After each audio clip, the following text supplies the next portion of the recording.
the new NBA rules expose James Harden. And a lot of people would say that is true. But I think, in your opinion, they would also expose another James.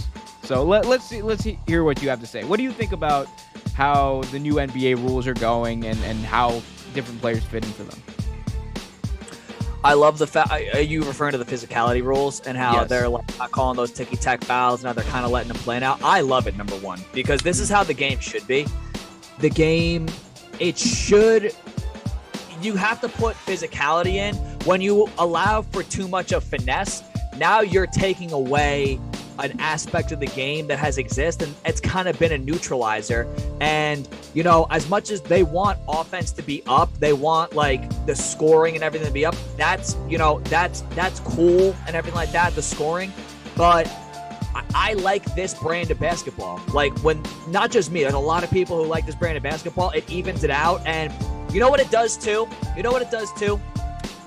You have the next like wave of players that are coming in, right? So, you know, you have guys that are dominating like Giannis. Even with the rule change, Giannis is still going to dominate. He's built different, right? Guys like Zion, because they're just built different. But if you call those ticky-tack fouls and everything like that, dude, you basically make those players unstoppable. So now what you're doing is you're at least allowing defenses some way to at least, you know, push them back a little bit and give them some resistance. So these guys are not, you don't have Zion, 300-pound Zion, getting a free pass to the basket because you're not allowed to put a hand on him. Like, it's different. And I know what you were alluding to. Yes, I do think that these rule changes, I speculated about this on Twitter the other day, that with the rule change, how they're going back to more of a 90s, more physical style of play. I don't know. I'm just saying, given the timing of when the rules changed, and now all of a sudden, you know, they changed it to be more of a softer game around the early 2000s when a certain someone left and a certain someone came in. Now all of a sudden there's a certain someone, you know, he's on his last legs, kind of on the way out, and now they're slowly going back to the 90s game. I'm just saying, I think some of these rule changes might have been there to potentially try to help one particular individual to bolster his career and make it a little bit easier for him to catch the ghost that he was chasing, that he never actually never will. I love how you just alluded to, like, the LeBron-anon conspiracy theory, like that the NBA literally rigged LeBron's entire career in his favor. Oh, yeah, pretty much, yeah. Why? Like, dude, come on. They did not. LeBron, like, at some point, you gotta admit LeBron is talented.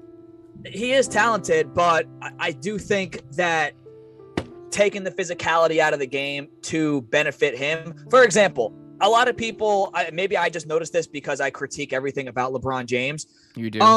Why was hand checking taken out of the game, yet LeBron in like the 2016, 2017, and 2018 playoffs is allowed to hand check guys with. Did we start? Yes, we did. Hey, welcome back to the show. We're keeping it real, goes right. Welcome back to Real Take Sports Talk live here on YouTube. It's me, it's Q, and I am here to let you all know the wonderful happenings in the wonderfully wide and wacky world of sports. Got so much to talk about today. We're going to be talking about the NCAA and how really it's been turned on its head in a lot of ways. We're also going to be talking about the NFL, all the NFL Week 13 picks. Also going to be talking about some of the honestly not so interesting stuff that happened this week. A lot of people are not interested in hearing about the MLB lockout for obvious reasons. They don't care about millionaires and billionaires bickering amongst each other. They just want to see ball played. But we're going to talk about that and what might lead to the end of that hopefully soon for baseball fans. We'll talk about all of that and much, much more coming up on this newest, latest, and I know very late, my apologies for that, episode of Real Take Sports Talk live here on YouTube. Before we get started officially, though, please hit that like button, subscribe if you're on YouTube, and hit that notification bell so you get notified whenever a daily video is released. Also, be sure, if you're listening on Apple Podcasts, to leave us a 5-star review. That way, more people can be introduced to the awesomeness that is Real Take Sports. Got a lot of interesting things in the way, or in the way. Yeah, the only thing that's in the way right now is me with my just I'm just droning on at this point, aren't I? Anyway, let's get to sports. That's why we're all here. So our first official topic of the day is honestly something that came to a surprise to me, and I think honestly a lot of people in the realm of sports. As I try to find my graphic. As you can tell, I'm definitely off today. Yeah, 1 second.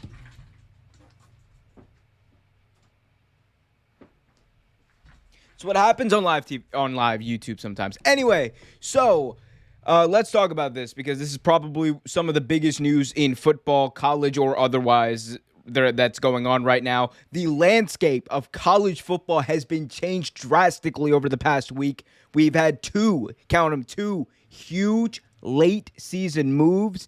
Now, former Notre Dame head coach Brian Kelly has resigned from his post as head coach of the Fighting Irish and will be taking over the LSU football program next year. We also have news out of Southern California. Now former Sooners, or yes, Oklahoma Sooners head coach Lincoln Riley, boom, he's done. Boomer Sooner, he's out of here, and he is going to be the next head coach of the USC Trojans. What the heck is going on? That's what everyone's wondering. Why is this happening? Notre Dame is 11-1 right now and ranked number 6. Yes, number 6 in the country, and does still have a path to becoming a top 4 college football playoff team. Why would Brian Kelly leave?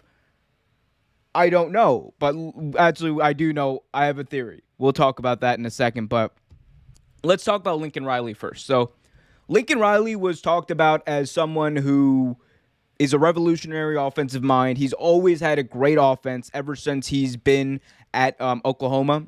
The Oklahoma Sooners have been, leading the country basically. If you average them out over the past 6 or so years, they've been leading the country as far as offense goes. This is a historically very good offense. Lincoln Riley knows how to coach offense. You can argue he doesn't know how to coach defense, but that's not his forte.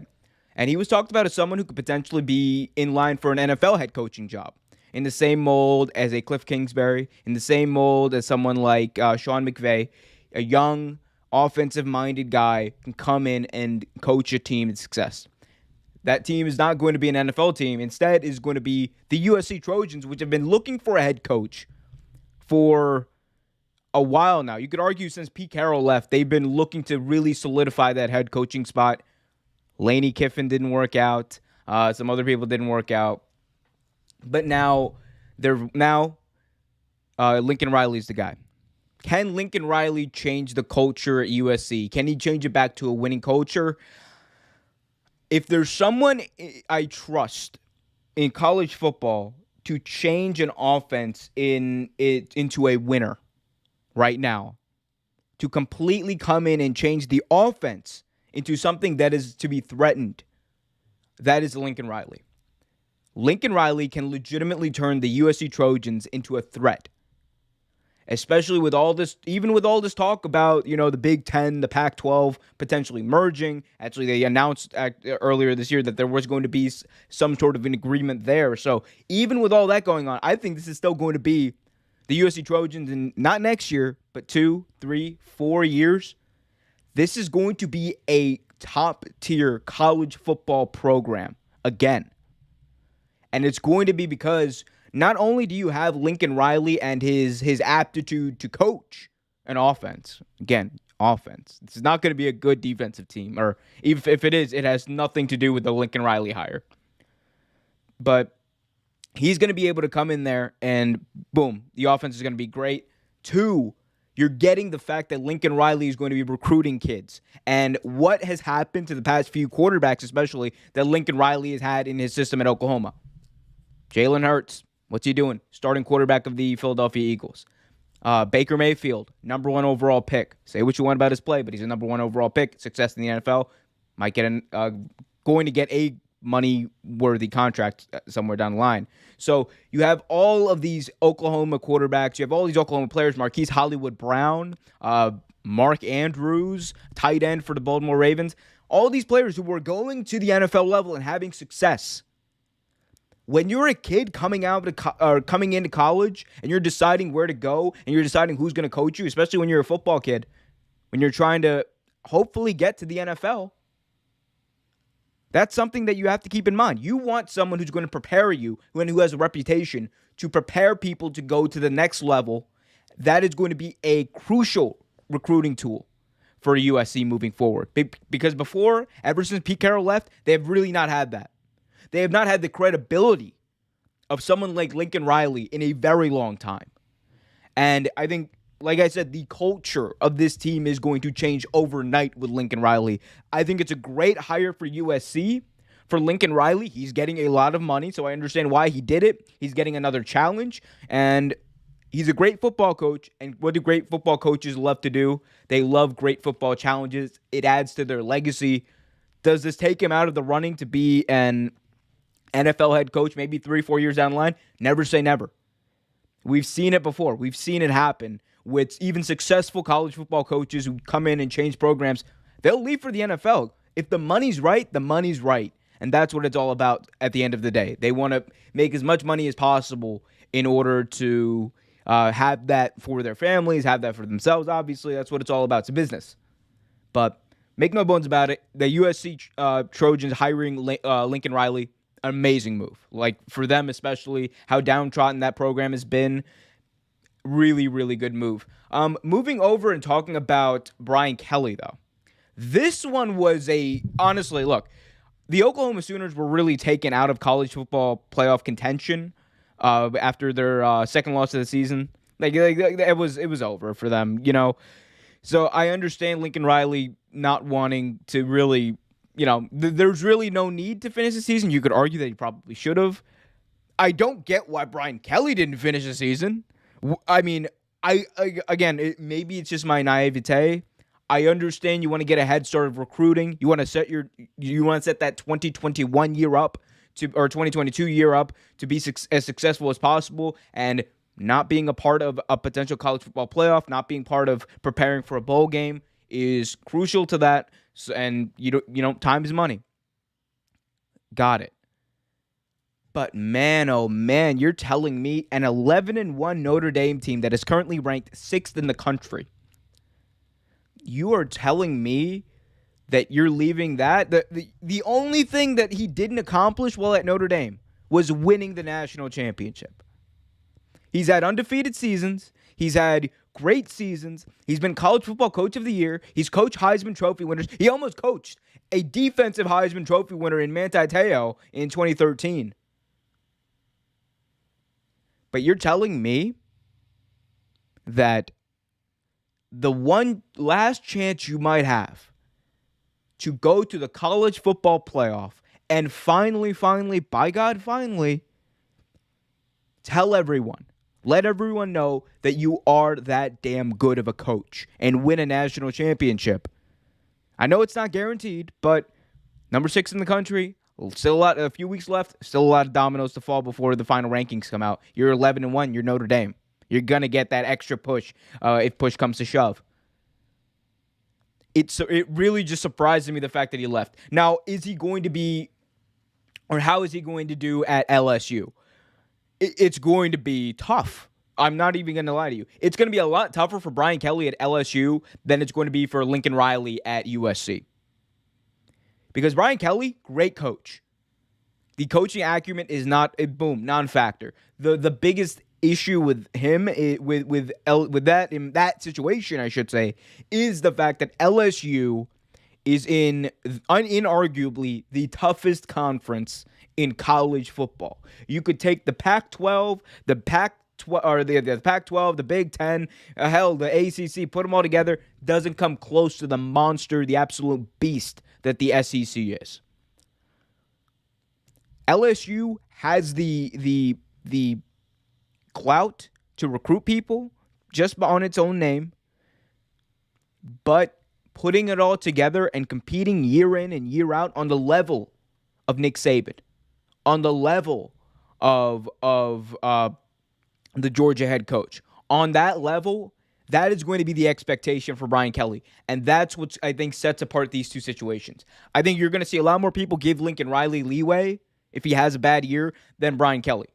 Because you're expecting Brian Kelly, he's been part of all of these winning teams. Like his record at Notre Dame was insane. I think it was like something around like 90 wins to 29 losses or something along those lines. It was absolutely absurd over almost a 10-year period. So the fact that the fact that he's coming into this situation at LSU had a good year the year Joe Burrow and then came and won the national championship. They moved on from Coach O. Sorry, Coach O. Them's the breaks.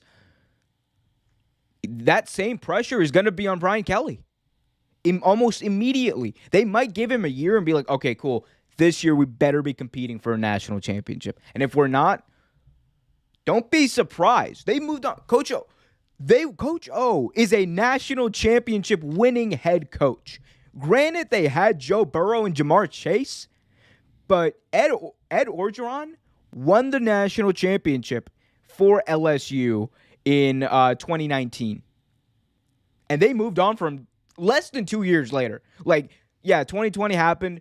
2021, after midway through the season, everyone knew Coach O was going to be gone.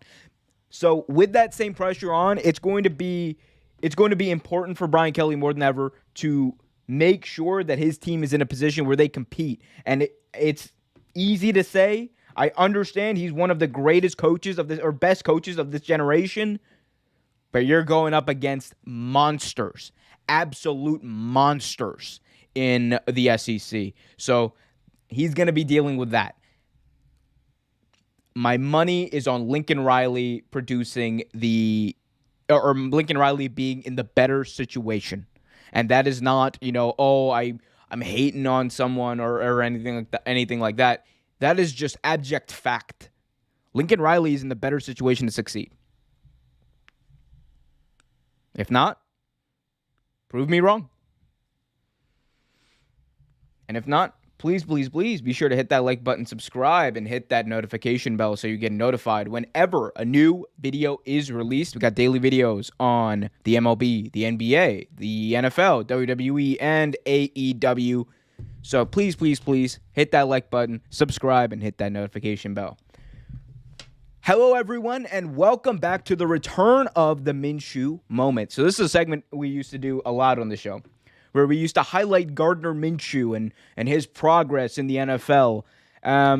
So it's back, by the way, just in case anyone was wondering. The Minshew moment is back. So in this week's Minshew moment, we're going to be talking about Gardner Flint Minshew II and whether or not he might start or what's next for Gardner Minshew. That's what's on a lot of people's minds. What is next for Gardner Flint Minshew II?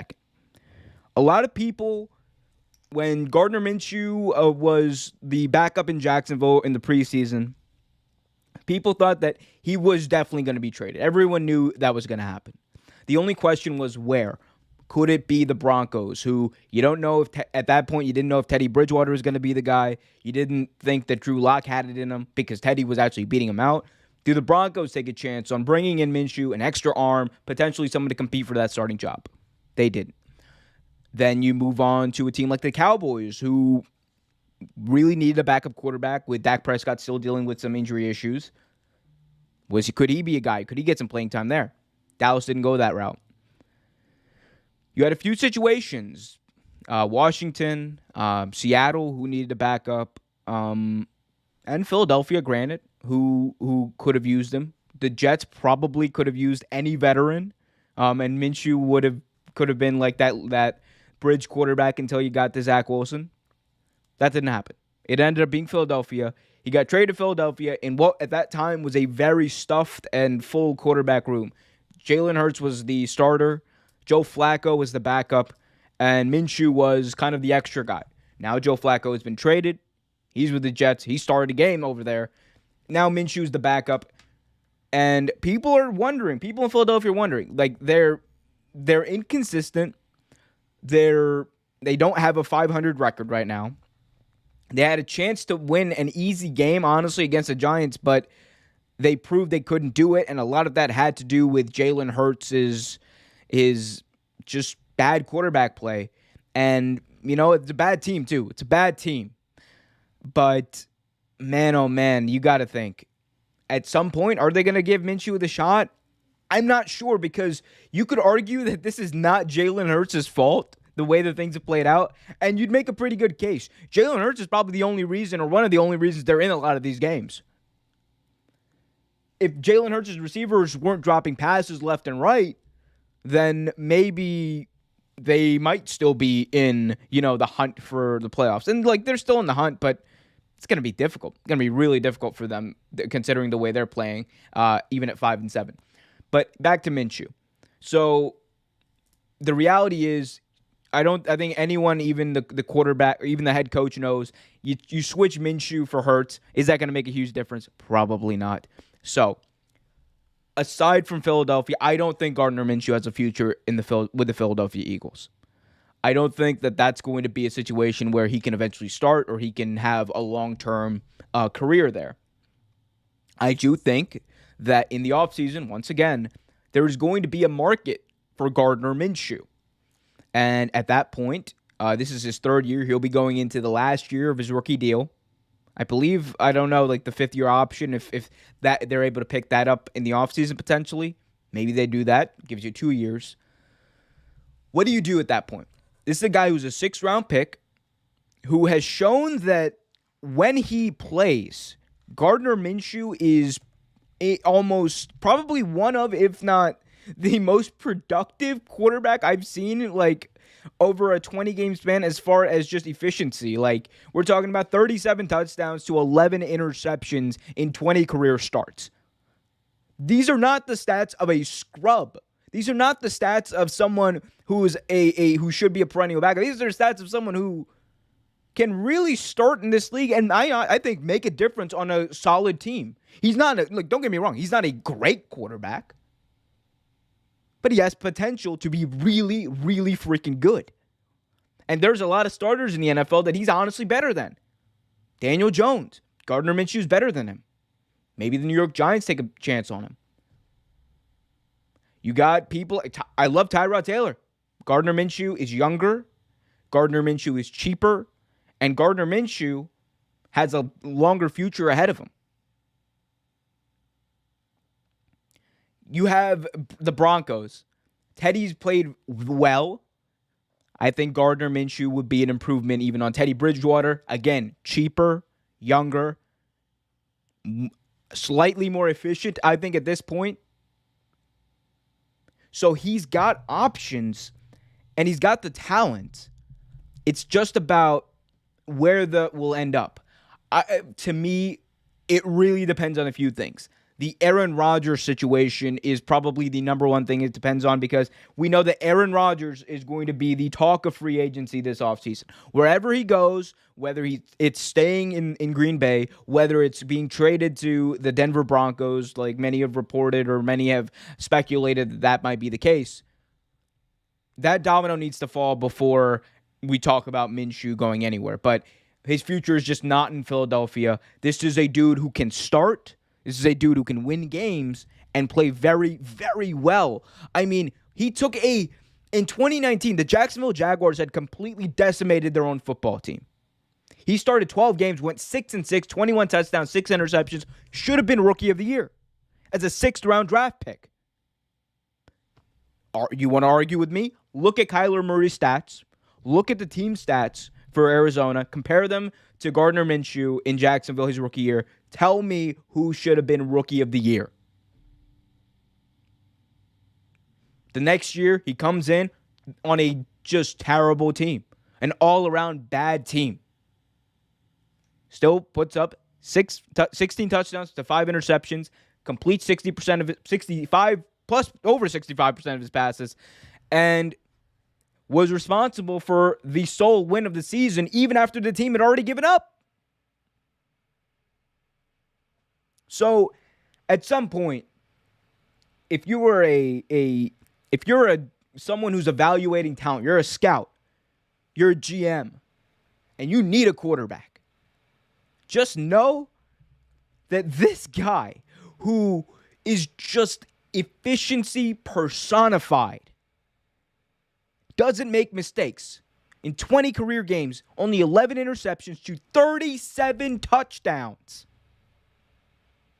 Over 5,500 yards in 20 games.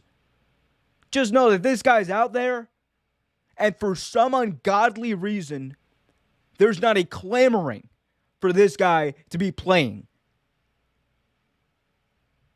And again, it's not a thing of, oh my God, Gardner Minshew should be starting over Jalen Hurts. Jalen Hurts is the leader of that football team. He hasn't really made a mistake to lose his starting job. Do I think Gardner Minshew would put the Eagles in a better position to win? Maybe.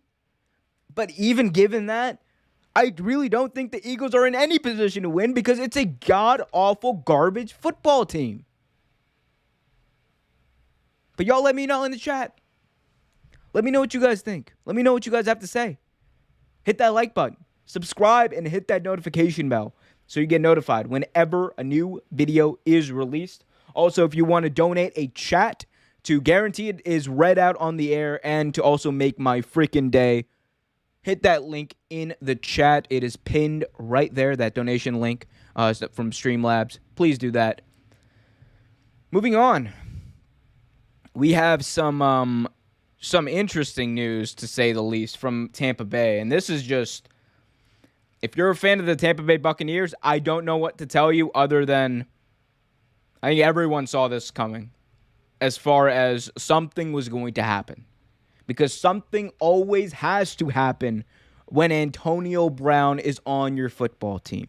And this is not me saying, oh, he's not a good player. And Antonio Brown is a talented football player.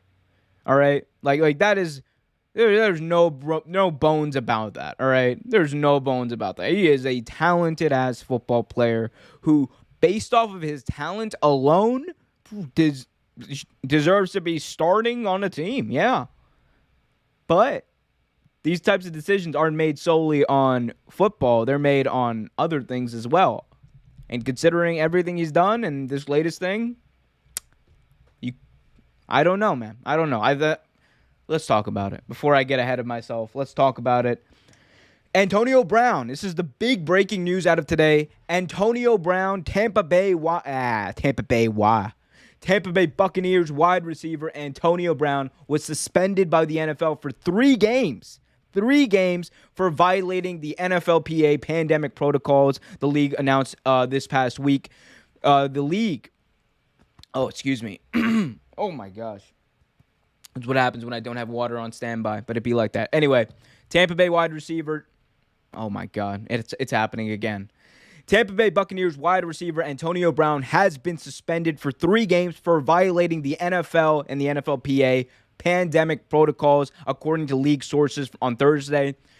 The league and the players' union found that Brown was among 3 players on Tampa Bay who had misrepresented, this is important here, misrepresented their vaccination status. A former personal chef of Brown said earlier this month that the wide receiver had apparently obtained a fake pandemic vaccine card.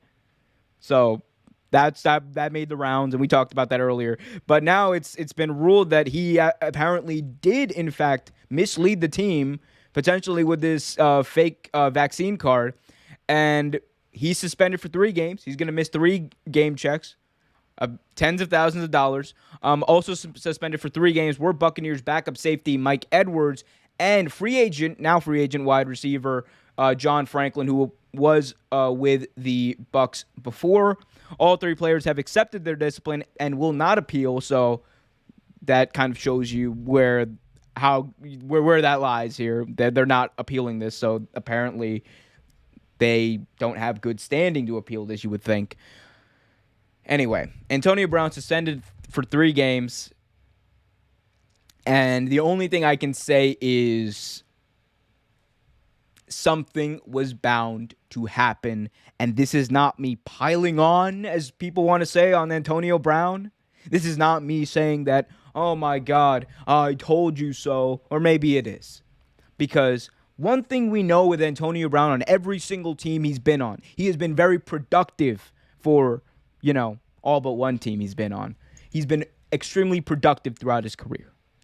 This is a dude who, if you just gauged his talent, arguably one of the most talented receivers I've ever seen play the game of football. With the way he runs routes, with the way he jukes defenders, his ability to catch the ball, his football ability alone warrants him being one of the greats. But everything he does off the football field warrants this man not being on the football field. And I'm not talking about just this. This is just one in a long line of just, I don't even know what to say, actions that Antonio Brown has taken that has ruined his reputation, cost him literally tens of millions of dollars, and made it so that he is probably one of the most toxic players in the NFL. I'm going to take you guys back to Oakland, all right? Well, we won't even go over what he did in Pittsburgh. He comes to Oakland, a fresh start. He gets traded. He gets a big payday. $30 million guaranteed to him. Antonio Brown had tens of millions of dollars guaranteed to him. And all he had to do was show up Monday Night Football, first game of the season, and suit up for that game. What happened in the weeks and months preceding that?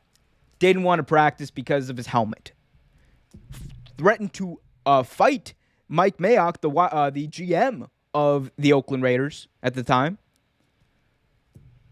He recorded a private phone call with John Gruden and then made a video after the Raiders released him claiming that he's free.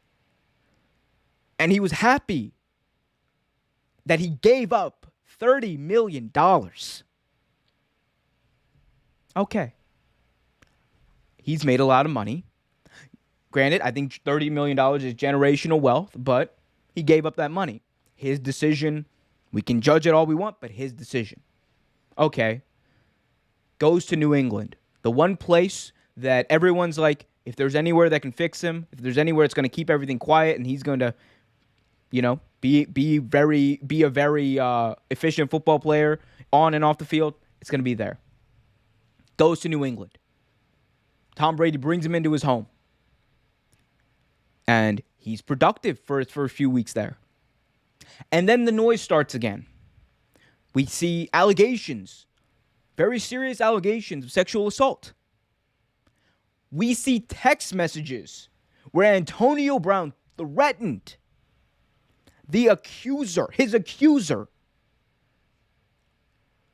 And again, these are things that are still being dealt with.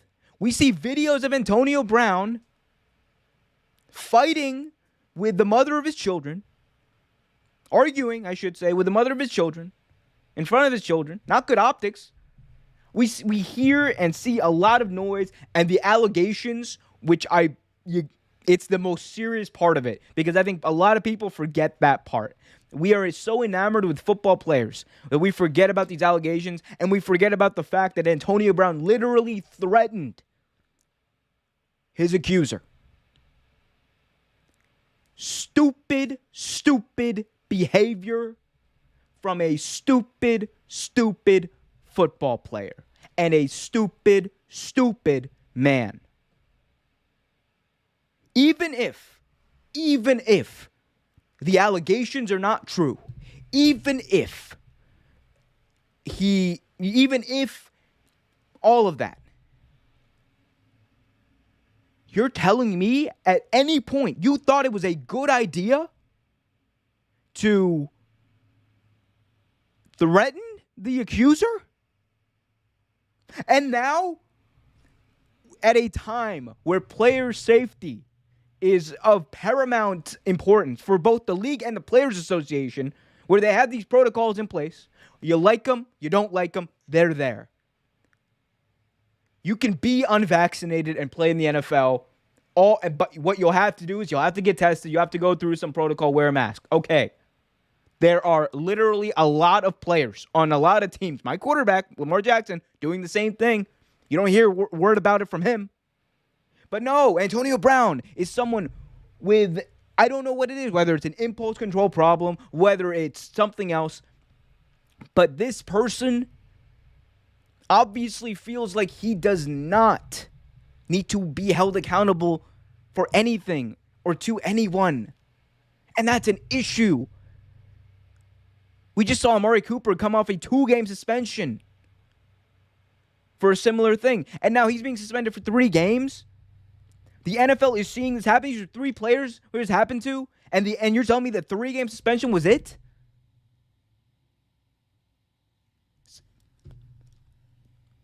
I'm done talking about this, honestly.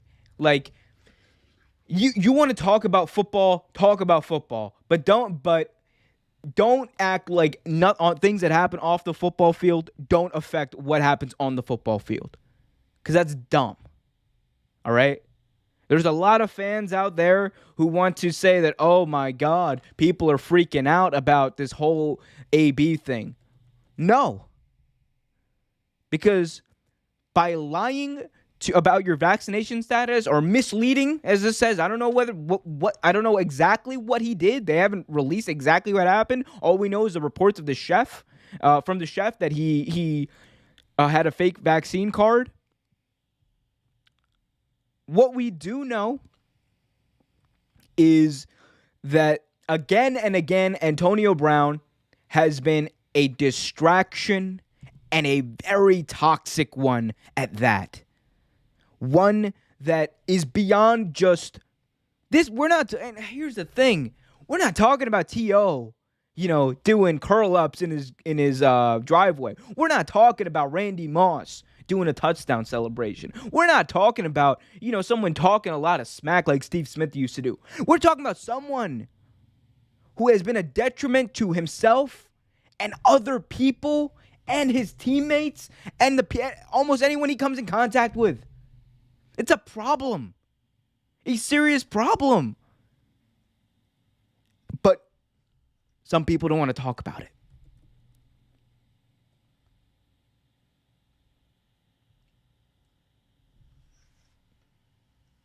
Is what it is, right? Is what it is. That's what everyone's going to say.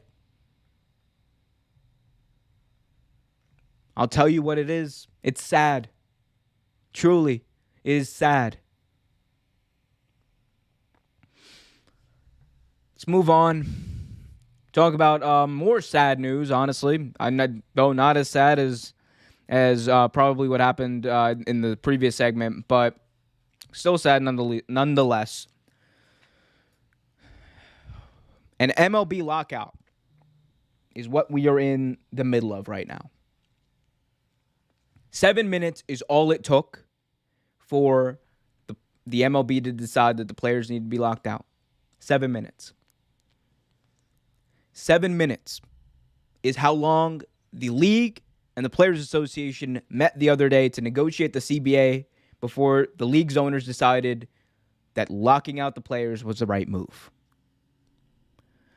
The owners locked out the players at 12:01 a.m. on Thursday after the expiration of baseball's 5-year collective bargaining agreement.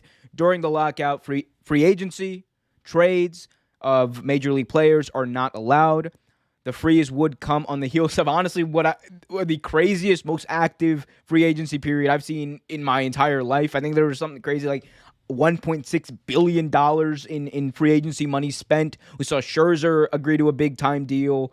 We saw a bunch of other big-time deals happen. Like, it was a crazy beginning to an offseason, but the offseason has been at least frozen for now. Players are locked out. We're looking at a worker stoppage. We're looking at potentially this affecting the season, which, again, we're a few months away from that.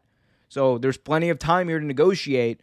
But I want to explain to everyone some of the key points of disagreement between the players and the MLB, because that's really what this comes down to, the disagreements between these two sides and why they can't come together on this collective bargaining agreement so we can just play baseball. So the number one thing here for the Players Association is free agency. The MLBPA wants to keep the existing system of free agency for the upcoming 2022 year And then in 2023, 2024, in the off seasons, make the eligibility of 6 years of service when you come into the MLB make the 6 years of service to 5 years of service, and basically decrease the service amount of years and all that stuff. Again, I don't have my water, so I do have a little bit here. I'm sorry, it's been one of those days. Anyway, but basically what the MLBPA wants is to decrease the amount of time of service to in order to be eligible for free agency. They want to decrease the amount of time you're eligible for free agency, the amount of service you have to do before you hit free agency for a player. The MLB wants to keep the existing system and change eligibility to the age of 29 rather than 6 years of service, which that's what it's been since 1976. The players want to eventually phase that out to 5 years of service and possibly 4 years of service. They basically want it so the players have less time before they can become free agents. That's what the MLBPA wants. The MLB, obviously, the owners want to keep players for as long as they can. So that's a point of disagreement. Then we talked about service time. The MLBPA had made a proposal aimed to prevent what it says is service time manipulation, including allowing the accruing of service time for rookies for awards and special accomplishments. The MLB just flat out rejected that proposal. Postseason expansion is another point of slight disagreement. The MLBPA wants to agree to a 12-game expanded playoff and the possible realignment of 2 divisions per league. The MLB wants to expand it from 10 to 14 teams in the playoffs, with wild cards increasing to 2 per league, division winners, and all that kind of stuff. They want more teams involved. Bit of history. After 26 and a half years of what has been described as labor peace, the two sides have now reverted to what is a bitter squabbling, and it led to a work stoppage from 1972. Or it's the 8th worker stoppage from 1972 to 1995, and that included a 7.5 month long strike that completely wiped out the 1994 World Series. What's next? I'll tell you what's next. A long, long time of waiting. The MLBPA has what in their mind are very common sense and reasonable goals and reasonable things they're asking for in the collective bargaining agreement. Less time for players of service to a single team before they hit free agency. They also want to be able to, eventually have some time that they have in minor leagues or in developmental to count towards free agency. The MLB, obviously, the owners want to keep these players for as long as they can before they hit free agency and before they can sign with whomever they want. At some point, the MLB is going to be forced. This man, Rob Manfred, inarguably the worst commissioner in among the 4 major sports in America. This man, eventually, my prediction, my spoiler, is that he is going to cave. That is what he does best. Rob Manfred caves. And look, I'm not one who honestly gets in the middle of or who really cares about millionaires and billionaires squabbling amongst themselves. But here's what I will say. The teams are nothing without A, the fans who support them, and B, the players. The owners have very little to do with the teams other than bankrolling them. And as we've seen with the Angels, as we previously saw with the Mets, owners who are heavily involved in baseball especially, they're not the ones who turn out to be the best owners. So they're very much detached from the team. Yet they are the same people who will deprive you and me of baseball as a negotiating tactic to prevent the players from what are honestly reasonable demands from our standpoint and theirs. But no. The owners are answering to the people that matter most, to them at least. They're answering to the people that they care about the most. And it's not you and me. It's not the fans. It's not the players. It's definitely not Rob Manfred, this joke of a commissioner. It is themselves and their bottom line. All owners in any professional sports care about are how the team, the organization, the league affect their bottom line. They don't care about the integrity of the game.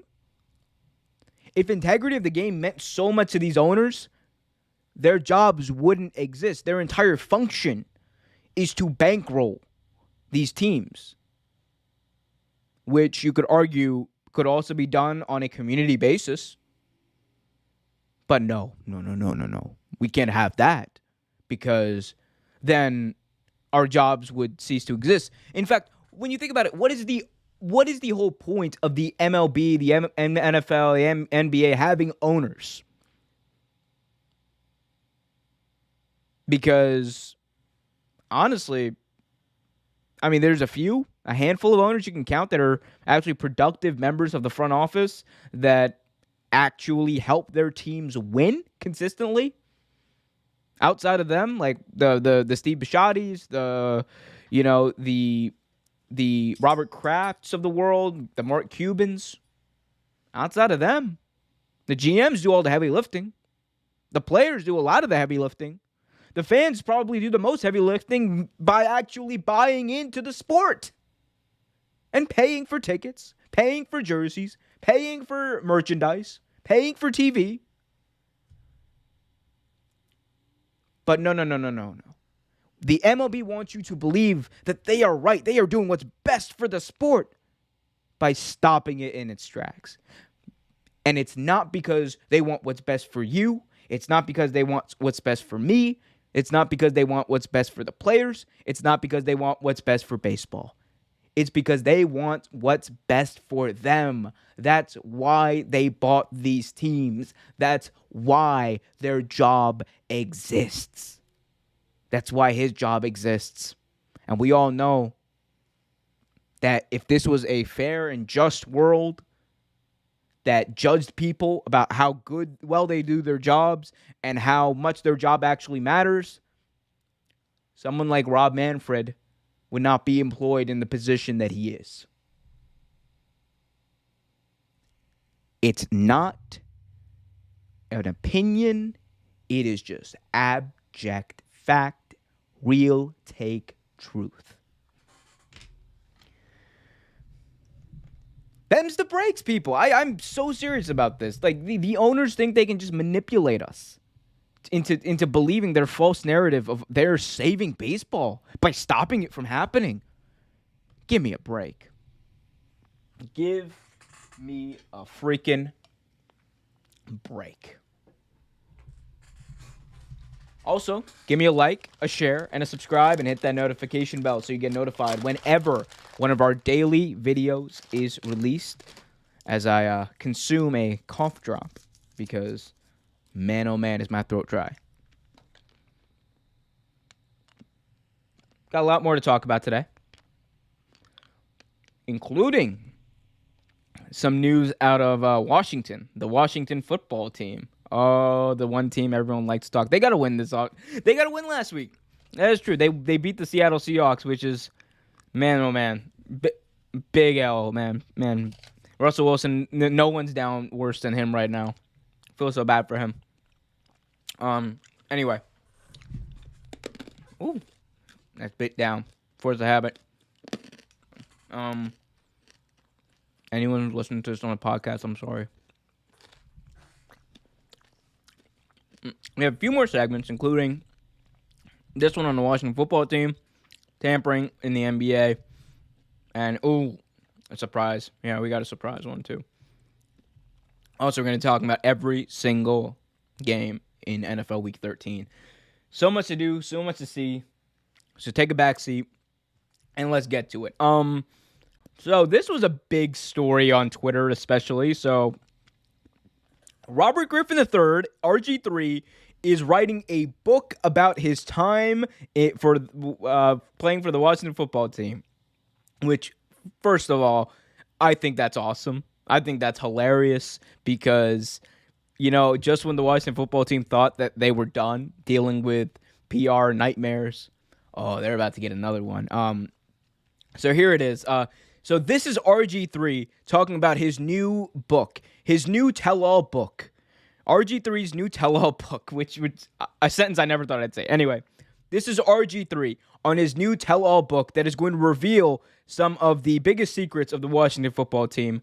Let's take a listen. What's up, guys? I'm so excited to announce that I wrote a book, and it's coming out in August 2022, titled Surviving Washington.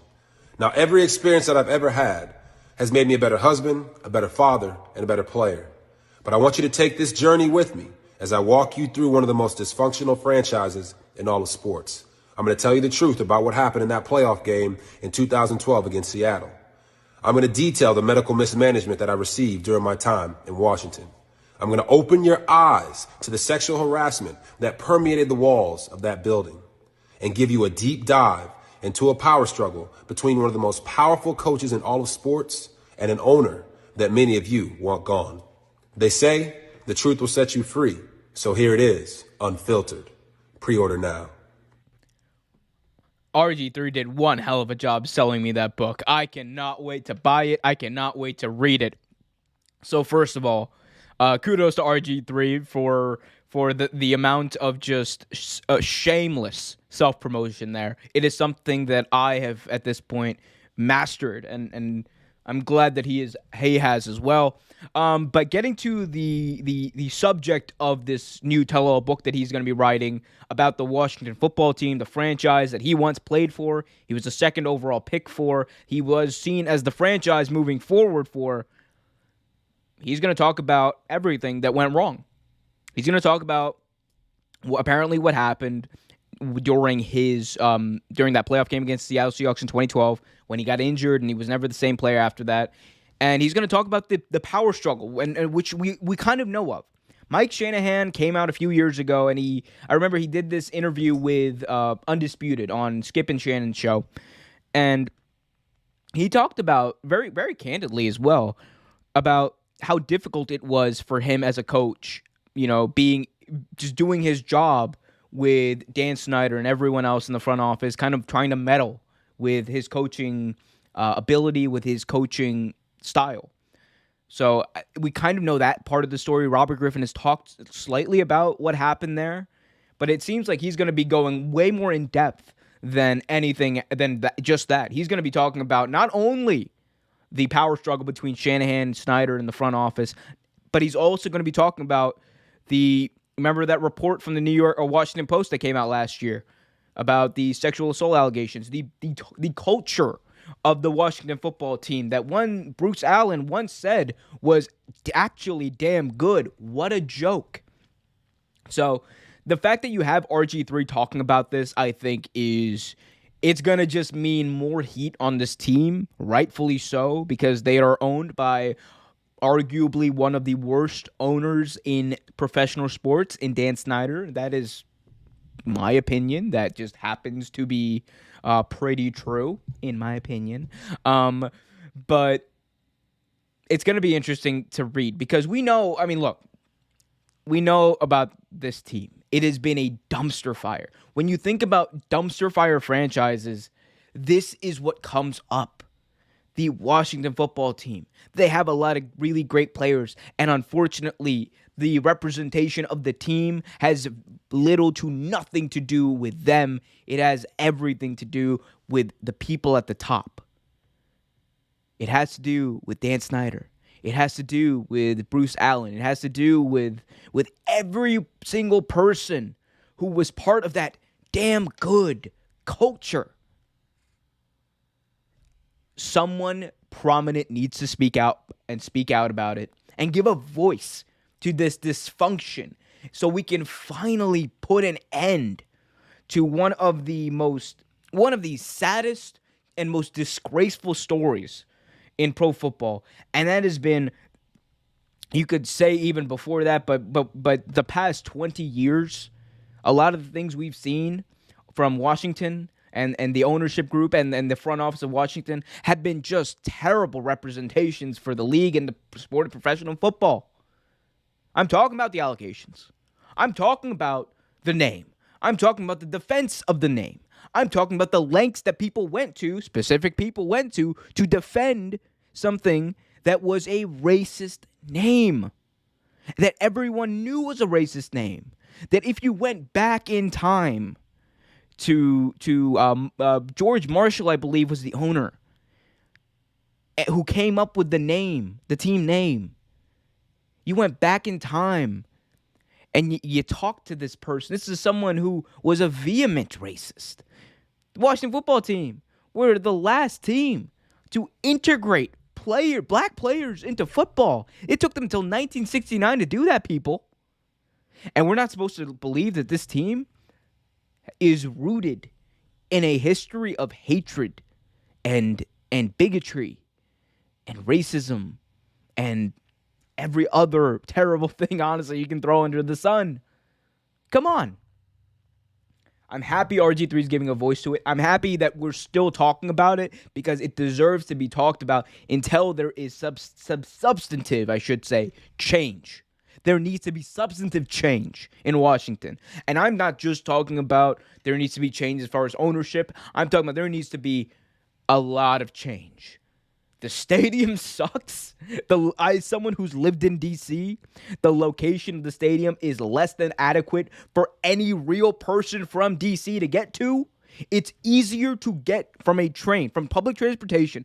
It's easier to get from inside Washington to Baltimore to go to a Ravens game than it is to go from D.C. to Landover, Maryland to see a Washington football team game. Part of that is because you have to transfer lines. The other part of that is the fact that you have to walk for like 20, 30 minutes when you get off the metro to the stadium. Who are you appealing to? Not the people you try to appeal to or that you say you appeal to. You're not appealing to people who live in the city. You're appealing to suburbanites who don't want to go to your games because I'm looking at tickets right now. Tickets are like $13. Spend more money getting to the game than I would actually spending to get in. That's a problem. It's a major problem, man. And until they functionally change, like just substantively change everything about this team, low ticket sales, former players speaking out, former employees, rightfully so, speaking out, and all the above, everything else, it shouldn't stop. Put pressure on the team, put pressure on the NFL, put pressure on the status quo to change. Very easy and simple concept to get. And I don't understand why a lot more people don't really, understand that. Moving on. We have some news out of the NBA. Oof. Bad news if you are a Miami Heat fan or a Chicago Bulls fan because this directly affects you. Although, does it? What's up, guys? I'm so excited to announce. Technical difficulties there. I'm so sorry to anyone listening on Spotify or Apple Podcasts. You just got, I don't even know what to say. I'm sorry. Anyway, but moving on. Let's talk about the NBA. We had some big news from the NBA. There were some fines, I want to say, handed out. We'll talk about it. Anyway, so the NBA has punished both the Chicago Bulls and the Miami Heat for allegedly tampering in free agency of last year. After a 4-month-long investigation, the NBA has officially punished the Chicago Bulls and Miami Heat with a forfeiture of their second-round draft picks because of premature discussions in free agency with guards Lonzo Ball and Kyle Lowry, respectively, for the Bulls and the Heat. Lonzo, of course, went to the Bulls, and Kyle Lowry eventually signed with the Heat. Chicago and Miami will also lose their next available second-round draft pick, and it was also ruled that both teams did cooperate fully with the investigation, and that is why this is such a lenient penalty. So let's talk about it here. And look, the Heat and the Bulls, they both released a statement. The Heat said, very short, by the way, while we disagree, we accept the league's decision. Bulls said, we are glad that this process is concluded and look forward to the rest of our season. Neither of these teams are sweating it, and it's for a reason, and that reason is this did nothing to deter them from doing it in the future. It's below a slap on the wrist. It's a wave of the finger, comparatively.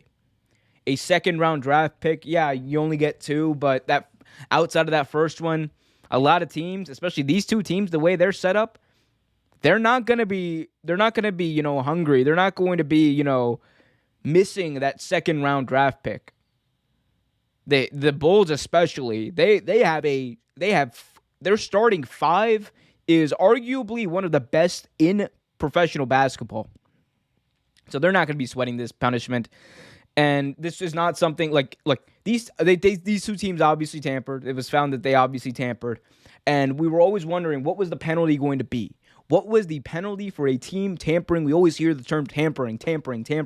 Oh, you can't do this. LeBron can't talk to this player. It's going to be tampering or whatever. We finally found out what happened, and apparently nothing. The league put such an emphasis on not tampering. We finally found out what they would do, or in this case, would do, which is put their foot down on it.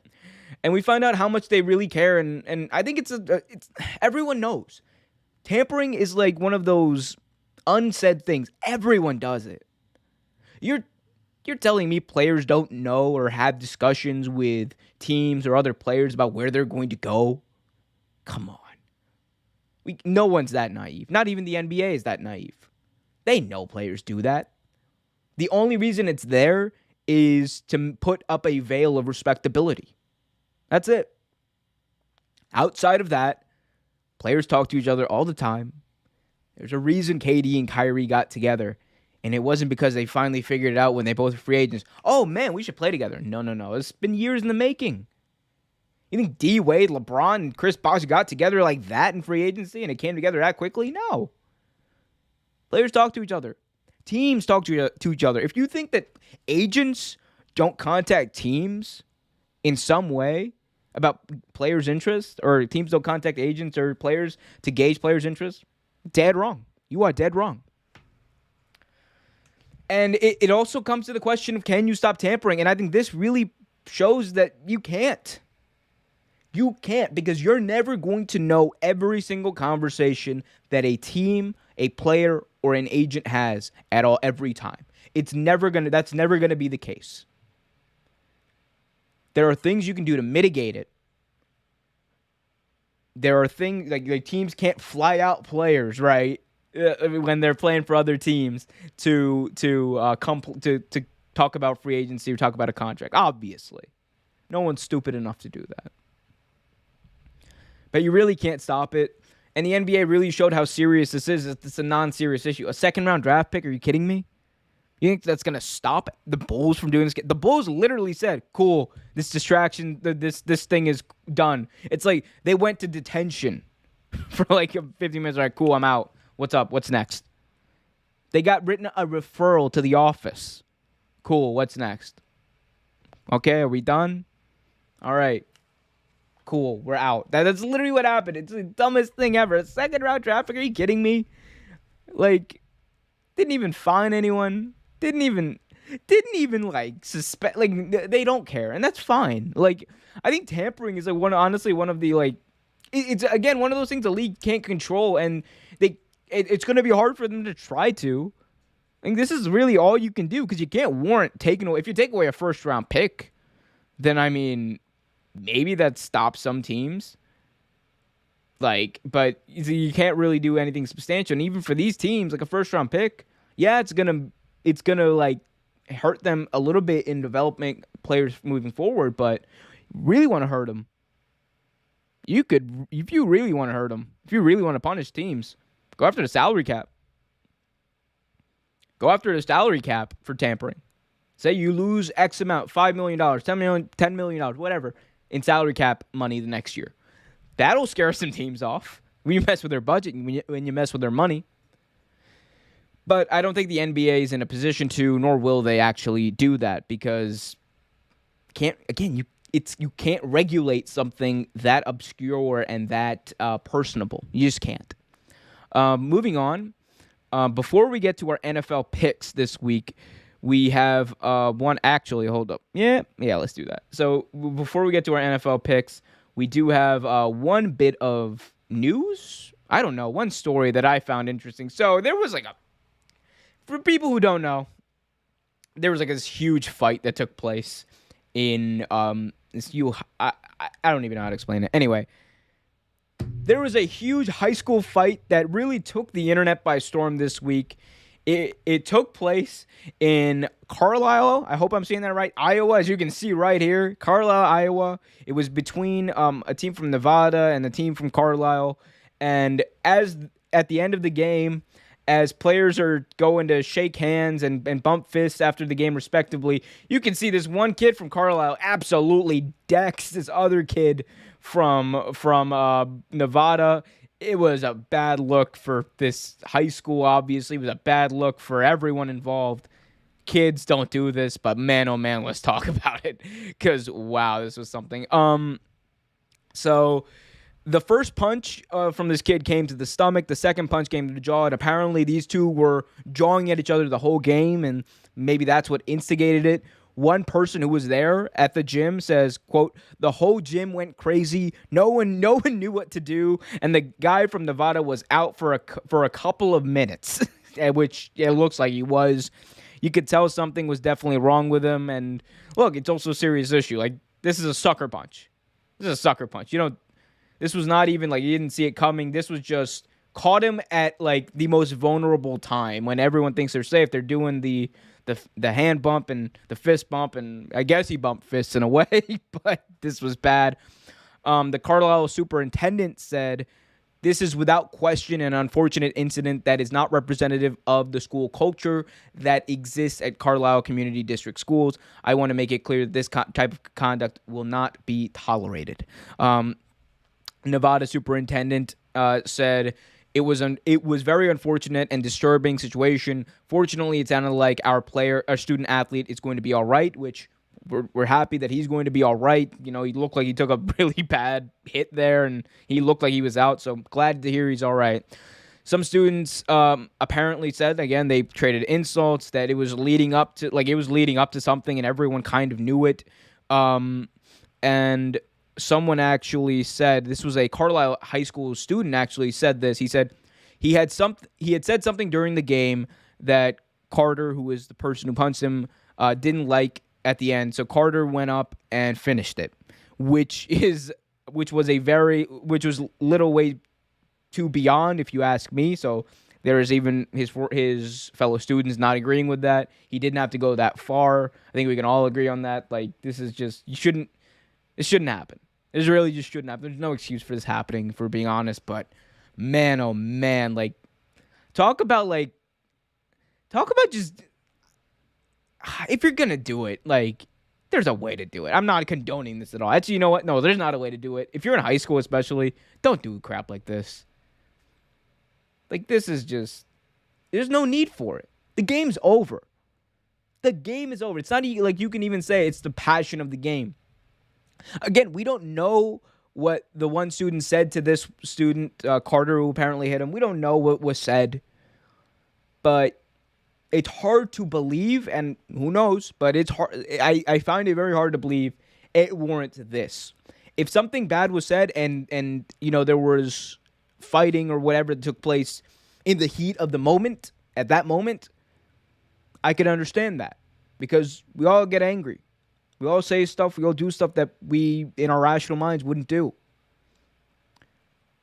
But this is too far. I think I agree with the fellow student. It's just too far. You can't do it. Moving on from this stuff, let's finally get to our final segment here. If I can pull up the picture. There we go. NFL Week 13, baby. We got a bunch of great games here to talk about. Before we do, though, please hit that like button, subscribe, and hit that notification bell so you get notified whenever a new video is released. NFL Week 13 is just around the corner, and we got a bunch of great games to look forward to. All of the games are listed right here. So let's preview them. Let's go through who is going to win and lose every single game from NFL Week 13. Let's start off with the Dallas Cowboys on Thursday Night Football tonight, taking on the New Orleans Saints. New Orleans is switching to Taysom Hill at quarterback, which I'm very much excited to see. The Dallas Cowboys coming off that big loss on Thanksgiving night to the the Las Vegas Raiders, I should say. Gonna be interesting to see what happens there. I'm taking a chance on the home team. If not now, then when. If the Saints want to make a push for the playoffs, they switch quarterbacks. The kid is dynamic. There's not a lot of film on him from this year. I think Taysom Hill gets the win in his first start this season as the starting quarterback for the New Orleans Saints. Moving on Sunday, on the Sunday slate of games, we have the Indianapolis Colts taking on the Houston Texans in a divisional matchup. The Colts need to win. They're sitting at 500. The Texans are obviously not really in playoff contention at all. Colts, if you are the team that everyone thinks you are, and if you are the team that you want everyone to believe that you really are, you cannot have a trap game. You cannot afford to lose. That would put you at 6-7 and not in a good position. You want to be at least above 500 in this very competitive AFC. Colts got to get the win here, and I think they do behind Jonathan Taylor, who is playing lights out as far as running backs goes. The best out of all the running backs in the league. They're getting the win behind him against honestly, it's not a good football team in Houston. Tyrod Taylor, I love you, but it's not a good football team. Colts get the win there. Vikings, Lions. If there's one team that I trust in the biggest, and actually not even the biggest, if there's one team I trust in the most obscure moments to have a dud game against a bad team, it is the Minnesota Vikings.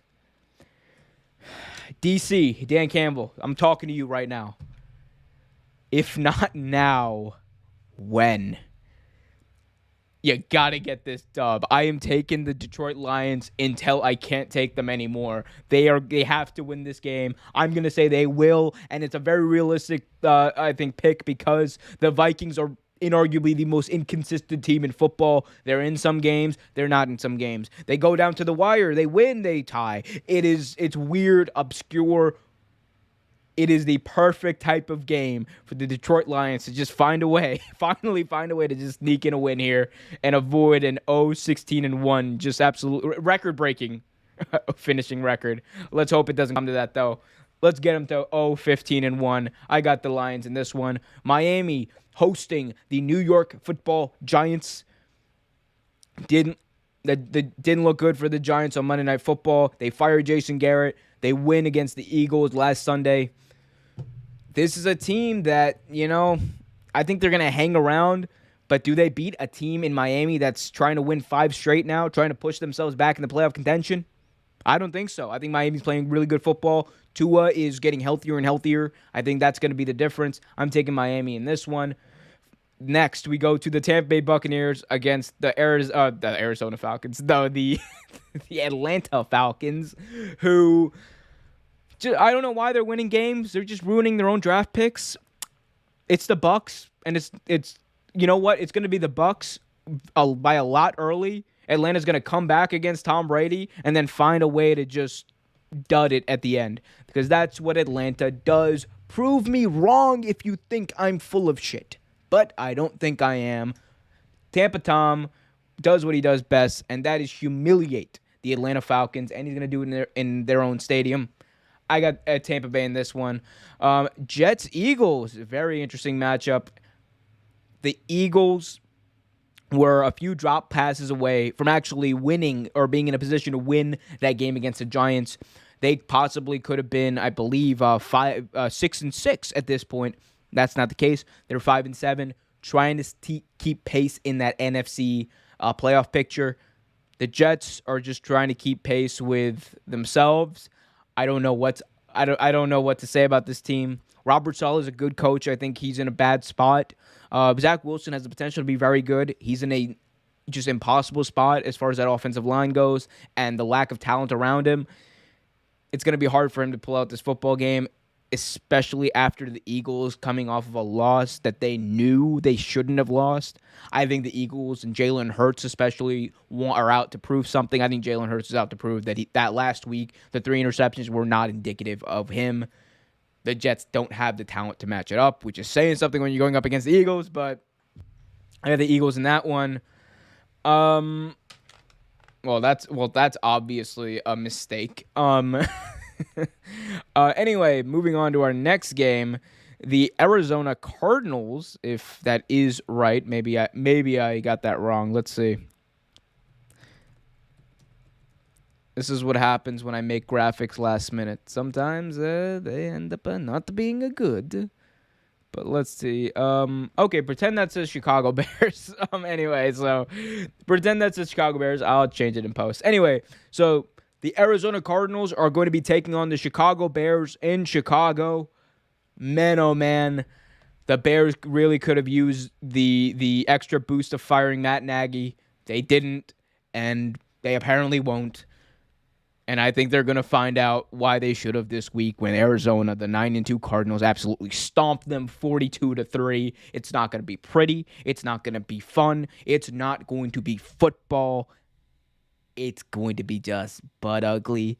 Just like Matt Nagy's chances of actually staying head coach of the Chicago Bears after the season. Although the Bears have done worse things or made worse decisions.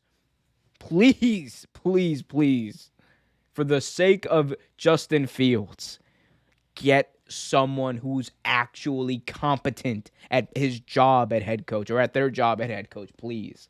Anyway, moving on, a really good matchup here between the Justin Herbert, and the, I almost called him San Diego, Los Angeles Chargers, and the Cincinnati Bengals. Bengals are trying to honestly take over the Ravens spot in the top of the AFC North. They could do that with a win here and a Ravens loss.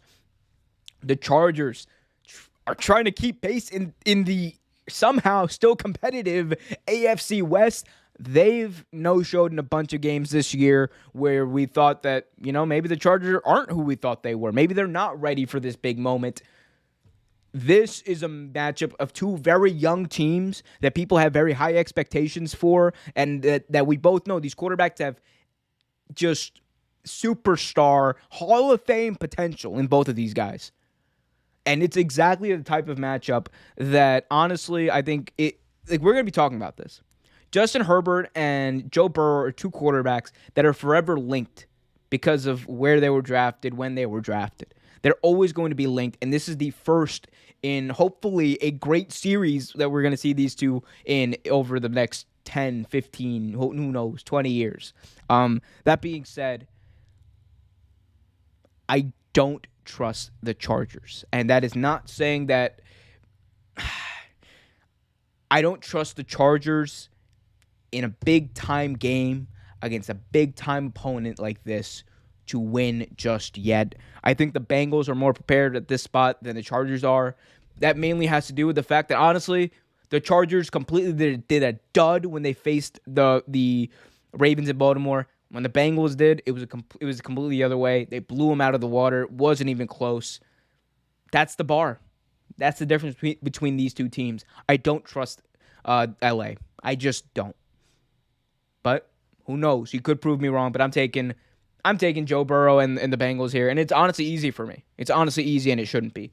Next, speaking of Los Angeles teams, the Los Angeles Rams will be playing host to Trevor Lawrence and the putrid Jacksonville Jaguars. Sorry, Tony Khan.